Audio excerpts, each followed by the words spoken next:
Okay, welcome po muli dito sa ating munting YouTube channel at ito po ang inyong Pinoy Firearms Instructor.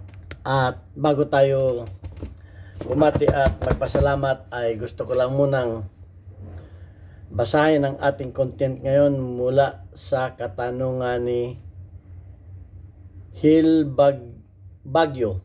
Okay, sabi ni Hil Bagyo, "Hello sir, sa 1911 45 ECP na pang competition, ilang pounds ang magandang spring nito at ilang pounds naman ang trigger niya? Thank you so much." Okay, so hindi ko alam kung yung trigger pull ba o yung main spring ang tinatanong niya, pero sasagutin na rin natin yan.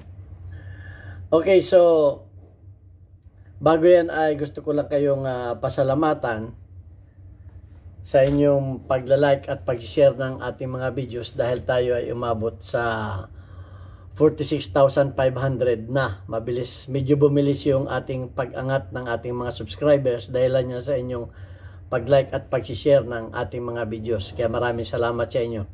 Lalo tigit maraming salamat do sa mga silent viewers na hindi i-skip ng ads dahil nakakatulong naman kayo para madagdagan yung ating revenues dahil ang ating YouTube channel ay nakalaan sa ating 6 na estudyante na ating mga beneficiary. Meron po tayong tinutulungan na 6 na estudyante na anak ng mga single parent.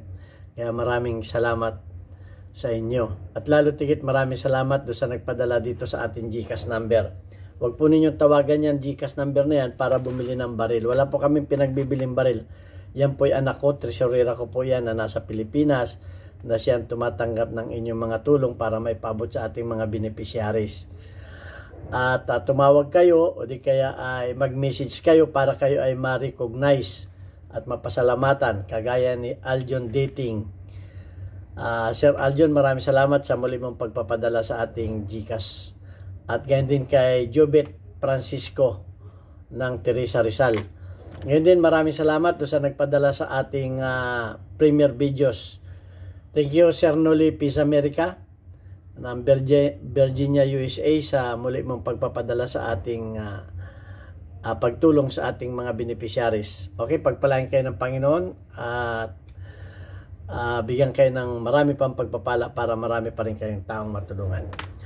Okay, so pumunta na tayo dito sa katanungan ni Unang-una, at tinatanong mo yung ilang pounds. Kasi hindi dito. Hello sir, sa 1911 45 ECB pang competition, ilang pounds ang magandang spring nito? Hindi mo sinabi kung recoil spring o main spring. Tapos hindi mo naman sinabi ko, sabi mo lang ilang pounds naman ang trigger niya. Hindi mo sinabi kung trigger pull o yung main spring. So sasagutin na rin natin yan kahit medyo malabo. Dapat kung kayo magtatanong ay lilinawin ninyo. Huwag yung basta spring lang. Ang daming spring ng baril. So, gagamitin na lang natin yung ating konting common sense. Okay, yung iba nagtatanong, hindi ko masagot kasi hindi sinasabi kung anong model yung baril. Buti ito, sinabi yung model ng baril, kaya masasagot natin. Yung iba, basta sasabihin yung slide, hindi daw umatras. Anong baril yan? Yung iba, hindi makalabit. Anong baril yan? So, ganun. Dapat kompleto. Lalagay ninyo yung model, brand ng baril, at yung caliber. Okay. So, sinabi naman niya, 1911, 45 BCP, pang competition. Okay, so, ang una natin aalamin ay yung recoil spring. Okay, sa recoil spring, yan ay, ito ang lagi kong sinasabi. Depende yan sa inyong grip at depende yan sa inyong bala na ginagamit sa recoil spring. Dahil ganito kasi ang kagandahan ang nagustuhan ko sa recoil sa 1911 ay makakabili kayo ng set ng recoil spring. Ang standard niyan ay 16 pounds, 14 pounds, 12 pounds at hanggang 10 pounds. Saan ginagamit yung 10 pounds? Bakit naman sobrang lambot niyan? Yan po ay ginagamit sa mga modified, yung mga nilagyan ng compensator Dahil pag nilagyan ng compensator, mahina na ang blowback dahil basag na yung kanyang gas na lumabas sa barrel niya ay basag na. So mahina yung kanyang sipa ng blowback. So pag nilagyan mo ng mabigat na spring, hindi niya siya mag-open, kaya nilalagyan ng malambot. At ang advantage naman yan, pag malambot ang recoil spring, siyempre, mahina naman ang recoil. Yan ang ginagawa. Yung iba, ginagawang hybrid, binubutasan yung barrel dito, pati slide may butas, yung pang isa. Para yung barrel ay hindi mahaba, standard kasi doon sa size na box. Para pag standard doon sa competition box na pinaglalagyan ng barrel, yun ang mga advantage. Kaya may mga 10 pounds, may 12 pounds. Okay. So kung standard, ang pag-usapan natin yung standard na baril, walang compensator, hindi man hybrid. So may 16 pounds ang standard. Yung mga gumagamit naman ng P+ na bala, yung medyo ang powder, sobra sa 5.0 na powder, grains ng powder, yung tinatawag natin ng mga combat load, ginagamitan naman niya ng 18 pounds. Okay? So yan ang kagandahan ng kaya maganda yung maganda yung, basahin ko lang sa inyo yung comment ni Sir Noli Peace America. Saglit lang ha. Dahil depende talaga yan sa sa mga ginagamit natin na bigat ng bala ang powder.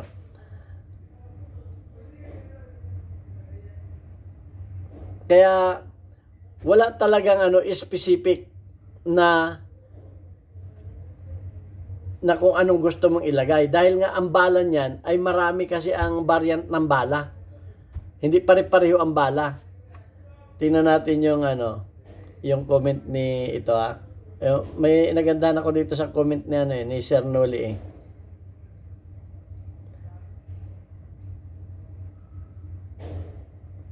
Saglit lang hanapin ko lang. Dahil pagdating sa mga recoil spring ay may sinusunod talaga na specification ang mga manufacturer. At depende yan sa bala na iyong gagamitin. Wala talagang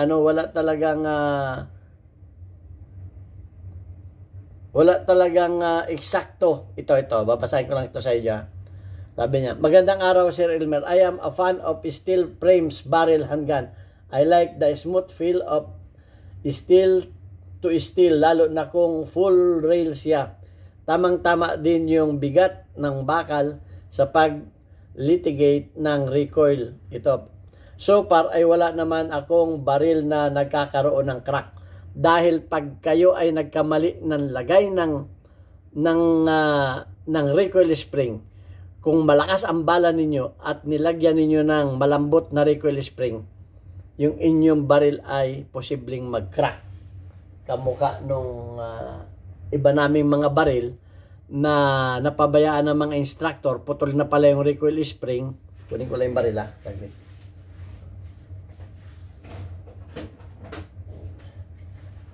Putol na pala yung recoil spring, sige pa rin ang bigay sa mga customer. Kaya ang nangyari ay nag-crack yung baril. Ito ay yung nagsasabing hindi matibay ang welding Matagal ko nang na-welding ito. Baka hindi na lamang 10,000 rounds ang naiputok nito mula nang na-welding ko. Ito, dahil ako ay marunong ng root pass. Kung kayo ay magwi-welding at hindi ninyo alam ang root pass, ay talagang mahuna. Kasi may sa akin na yung daw mga welding hindi tatagal. Depende po sa nag-welding yan. Ang tagal ko na pong na-welding ito. Hindi ko na matandaan kung kailan, pero ito nasa 10,000 rounds na. Taon na yan na-welding ko. Nangyari yan dahil naputol na yung recoil spring, sige pa rin ang bigay sa customer. Hindi naman pinuputok nung hindi naman nagrereklamo yung customer Sige pa rin ang putok. So yan ang nagiging problema. pagka naglagay kayo ng sobrang lambot naman ng spring at malakas ang bala dahil ang mga bala is standard tapos putol na yung spring, di yan masisira yung ano. Kaya tama yung comment ni Sir P sa America dahil alam ko shooter siya at saka malaki ang experience niya. Kaya sabi niya, ang baril niya hindi nagkaroon ng crack. Sinusundan ko lang yung manufacturer's recommendation tungkol sa pagpalit ng recoil spring. Mas mura ang magpalit ng recoil spring kaysa magpalit ng slide. Pag napansin ninyo yung recoil spring ninyo ay bugbog na, magpalit na kayo ng bago. Wag na ninyong, tama yun, wag na ninyong intayin mag-crack dahil kamura ng recoil spring. Dahil ang unang nabubugbog talaga dyan ay recoil spring. Matakin mo, kada putok ang recoil spring ay nagpupumpyang yan, nagkukompress yan. So yun talaga. Ito ang tama talaga. At and so recommended lalo na kung ang ginagamit kong bala ay plus P or P plus. O, iba talaga iba ang gagamitin mong spring pagka yan ang ginamit mo na. So matotal, maganda yung kanyang maganda yung kanyang experience sumusunod talaga. Kaya dapat nating sundin. So, ano ngayon? Ang tanong, ano ngayon ang magandang gamitin na spring? Okay, ito. Kung standard ang inyong baril, ako noon ang ginagamit ko ay 14 pounds. Dahil tamang-tama sa aking grip. Ang 14 pounds ay eksakto sa 5.0 na sa experience ko na powder. Bitabore gamit ko noon. So yun ang ginagamit ko. Yun ay sa akin.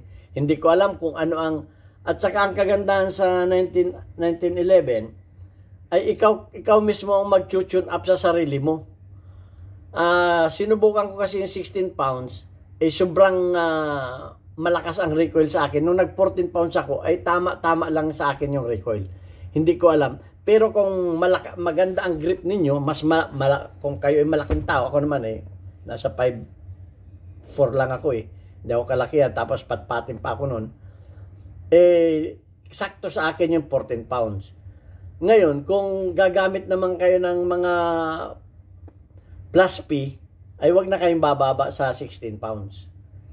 Okay. So, yung aking bala nun ay nasa dahil ako na nagre-reload ng bala ko nun, ay pumapasa naman sa Chrono 5.0 yung aking baril nun. So, ayan, ang recommendation ko pagdating sa recoil spring. So, tingnan din natin yung tingnan din natin sinasabi ng Google. Meron ba talagang sa 1911, ang sabi niya there isn't a single standard amount of gunpowder. Okay. Dahil nga ang walang standard amount ng gunpowder, depende yan sa bigat ng projectile ang nilalagay. Okay, wala yan. Kasi nga ang daming klase, ang daming bigat ng projectile. Ang sabi dito ay 45 ECP as the powder change varies significantly based on the specific bullet weight. Yan, naka-specific yan Powder type and intent. Yan, sinasabi ko, powder type, hindi pare-pareho ang mga powder. Ang gamit ko ng Bitabore, okay sa akin yung 5.0 grains. Okay. Similar, there is no universal recoil spring weight. Wala ding universal recoil spring weight. For I 45 ECP, the approximate spring pound rating depends on the pistol model. Depende rin sa model. Kaya nga sinabi ko sa inyo kanina, merong may mga compensator. Yan, may mga tawag dito yung hybrid and specific ammunition being used ensure powder proper function. Okay. Yan ang totoo niyan. Wala talaga. At ang bumili kayo ng Hello. Silip na lang kasi nagtatatluhan eh. Birds of 3. Birds of 3, pakilagay mo na dyan. Kaya, pagdating sa recoil spring, ang recommended ko dyan ay hanggang 14 pounds kung pang-competition. Kung may mga compensator naman yun sa inyo, siyempre, 12 pounds or 10 pounds. Dahil pag sobrang malambot naman yan, ay hindi na maganda, baka basagin ang inyong recoil spring yan. So, ang inyong slide. So, pagdating naman sa dito sa mainspring, ang magandang pangkumpi, ang standard niyan ay 25. Itong mga spring ng ano, itong mga spring ng mga dito sa ano, mainspring, 25 ang standard niyan. Pero kung may mapapalitan ninyo yan ng 18 pounds, 19 pounds, pero dapat ang inyong primer ay light primer. Huwag kayong gumamit ng heavy or hard primer. Light primer para sureball na puputok. Okay, so ayan ang recommended. Kasi, pagka matigas ang recoil, ang inyong mainspring, mahirap yan itumba ng slide. Itutulak kasi ng slide yan eh. Itutulak yan, itutumba ng slide yan ng recoil. So, pagka matigas ito, pagka gagano ng baril mo, pagka matigas ito. Kasi nga, itutulak yan. Kaya malakas ang recoil. Kaya nagpapalit ng 18 pounds. Okay, pero ang recommended dyan ay light primer ang dapat gamitin para hindi magmi-misfire. Okay, sinabi mo naman sa trigger, sasagutin ko din. Trigger pull sa 45 ACP ay hindi maganda yung sobrang malambot. Mag-ano ka dyan, accidental discharge ka dyan. Magiging premature ang putok mo pag sobrang malambot yan. Ang recommended ko dyan ay 3 pounds. Ang standard kasi niyan ay 5 pounds. 3 pounds. Pero depende sa inyo rin kung gusto ninyo ay 2 pounds o 1.5, nasa sa inyo naman yan. Nasa muscle memory ninyo yan. Pero para sa akin, pinaka-safe na yung 3 pounds sa trigger pull. Okay, so palagay ko nasagot ko na lahat yan. At maraming salamat sa pagtatanong ninyo. At sana nakapulutan din ninyo ng accounting kaalaman yan. At ang 1911 talaga ay itutuno ninyo yan. Kaya marami ang nagre-reklamo dyan kung ano-anong spring ang nilalagay, kung ano-anong mga bala ang ginagamit. Kaya hindi magtugma. Tapos magmamalfunction, magtatanong, sir, bakit yung hindi mag-eject? Ay, ang tigas ng spring mo, ang hina naman ng bala mo, paano mag-i-eject yan? Okay. Ay talaga hindi magtutugma yan. Dapat magkatugma talaga yung recoil spring mo niyan at saka yung bala, kamukha nung sinabi nga ni Sir Noli, na kanyang experience. Yun ang maganda. Kaya binabasa ko rin yung magagandang experience ninyo, magandang ibahagi rin sa mga kasamahan natin na mga shooter. Okay, so yun lang ang masabi ko. At kung may maganda naman kayong suggestion tungkol dyan, ibahagi natin. Kung ano, yung tanong na yan ay sa pang 45 ACP yan. Okay, so ayan, at babasahin lang natin yung ating community spotlight. Okay, shout out kay Boy Omay ng Riyadh, Saudi Arabia. Si Jubel Platon, meron kang 100 plus engagement. Perfect. At shout out din kay Gino, kay Team Delta Angel, meron kang 3 engagement. Shout out kay Karim Sapayani, meron kang 35 engagement. Shout out kay Domingo Ramos, meron kang 3 engagement. At shout out kay Pinoy Firearms Custodian, meron kang 8 engagement. Okay? Shout out sa mga kababayan ko sa Pinamalayan Oriental Mindoro. Meron na kaming bagong Papa Burger doon sa akin dating machine shop, Alvarez Street. At mababait ang aming mga crew dyan. So, pasyalan po ninyo yan sa halagang 40 pesos. Buy one, take one, mapapaburger kayo. Sarap at marami pang ibang product dyan na masarap pang merienda. Okay, so, pamatid gutom. Yan, maraming salamat sa inyo. At God bless us all. Thank you very much.